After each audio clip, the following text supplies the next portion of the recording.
இன்னைக்கு பார்த்தீங்கன்னா, மக்களுக்கு பார்த்தீங்கன்னா, அன்றாட வாழ்க்கையில தினம் தினம் பார்த்தீங்கன்னா, பணம் வந்து ஒரு இன்றியமையாத ஒரு விஷயமா இருக்கு. அது பார்த்தீங்கன்னா, எல்லாருக்கும் பணம் இருக்கிறதில்ல. ஒரு சில பேர்கிட்ட மட்டுமே பணம் இருக்கு.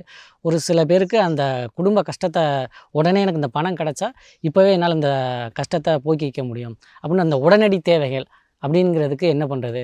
அப்படின்னு பார்த்தீங்கன்னா, நம்மளும் மாந்திரீக ரீதியா பண்ணி குடுத்துக்கிட்டு இருக்கோம். அதுக்கெல்லாம் பார்த்தீங்கன்னா, நம்ம எல்லாமே ஃப்ரீயா பண்ண முடியாது. எங்களுக்கு நெறைய பொருள் செலவுகள் இருக்கு.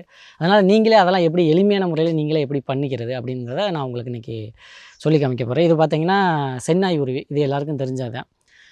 பணவசியம் அப்படின்னாலே அது பார்த்தீங்கன்னா, அது செந்நாய் உருவி. செந்நாய் உருவி அதுக்கு மட்டும் கிடையாது. இப்போ என்ன அந்த இந்த உலகத்தில என்ன மை மருந்து என்ன அரைச்சாலும் அதில பார்த்தீங்கன்னா, கண்டிப்பா அதில செந்நாய் உருவி சேர்ப்பாங்க. இது இல்லாத ஒரு மாந்திரீக மையும் கிடையாது. மாந்திரீக வித்தையும் கிடையாது. அந்த அளவுக்கு ஒரு எல்லாத்துலயும் ஒரு முக்கிய பங்கு வகிக்கக்கூடியது அந்த செந்நாய் உருவி. இந்த செந்நாய் உருவிய வச்சு நம்ம எப்படி பண வரவை ஏற்படுத்துறது அப்படின்றத நான் உங்களுக்கு சொல்லப் போறேன்.